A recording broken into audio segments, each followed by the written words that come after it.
All right, what would you change if you could get a do-over with your retirement planning? There's a few things that I would do differently. I'm going to share those with you real quick. Uh, just imagine, though, if you could start over and what big things you might do differently. So number one for me was I would definitely maximize my 401k contribution from the get-go, and I would never turn it off. A lot of us put off doing that, and all it does is slow down your progress. Those years that you can use to multiply your money using interest and compounding interest never come back. That's all you get, and when they're gone, they're gone. Doesn't mean it's too late, though. If you have a few years to go yet, you can still maximize your benefits and by adding in now and letting it compound. All right, to go along with that, number two, I would aim to hit the maximum amount of money I could put in my 401k yearly every year. At least do everything I possibly could to do that. And I can honestly say, even to this point, to this day, I'm not maximizing everything I could put away into my 401k. Part of that, though, is because I'm trying to put money into cash so that I have it available, because I am retiring within a year and I don't plan to tap into my 401k.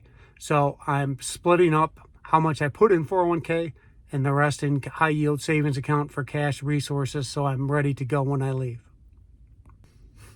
All right, so the next thing I would do is I would skip any recreational vehicles that I had bought previously, except for one possibly, and I would make sure that I paid it off and then not buy another one unless I could pay cash for the next one. I spent a lot of money on vehicles, motorcycles especially, over the 35, almost 40 years that I rode. A lot of money on them, and a lot of it on payments, because I didn't get financial maturity until too late, and I kept buying different vehicles and trading up, making silly mistakes. I love riding, but it was not worth the money in the end, because I could have easily just rented a motorcycle for the day or two that I actually had to ride every couple months, sometimes only once or twice a summer, and saved all that money that I paid for to have the motorcycle in my garage, many times not paid for. So I would definitely pay cash if I could, or pay off as quickly as possible, and only pay for insurance and title and licensing after that. I would not trade up or change vehicles unless I was going to pay cash.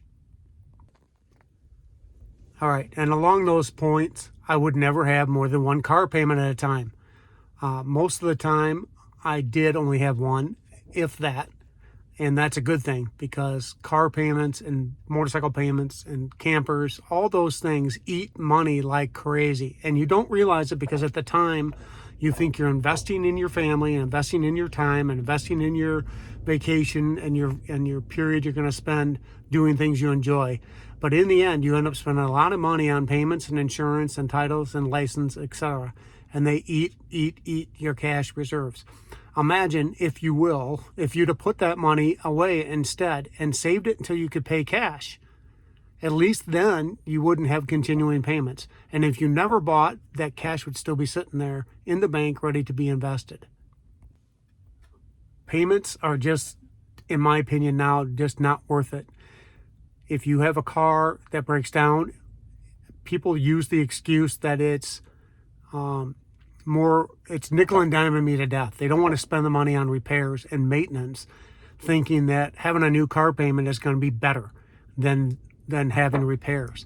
If you bank and put money away for emergencies and take standard maintenance on your car, you will never get overwhelmed by nickel and diming. That's just taking care of business. All right, enough about cars and vehicles. My next one is kind of number 4, coming nine part of number 5, is I would avoid any credit card debt unless absolutely necessary and only for an emergency uses. Everybody gets caught up in credit card debt at some point in their life. Usually they do it because they're under the false pretense that they can use it to build credit score, etc. But really all it does is it's eating away at your money, and because you're buying things you can't afford and you can't afford to pay cash for them at the end of the month. If you can't pay that credit card off, you don't need whatever it is you need or think you need. So look at that only as an emergency cases. And if you can't pay it off and you did buy it for an emergency, make sure you pay it off the next month.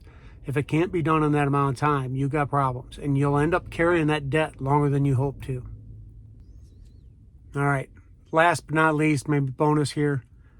I would have definitely avoided some costly business decisions and business mistakes that I made, investments in things that I thought would pan out better.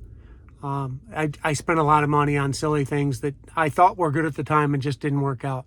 So protect your money, protect yourself, protect your cash, because I'd have a lot more in the bank if I hadn't spent it on some of these items. All right. Think about your list. What would you do different if you could start over and plan for your retirement? And share this with people that may need a hand up out of this mess. All right. Thanks for watching. See you next time.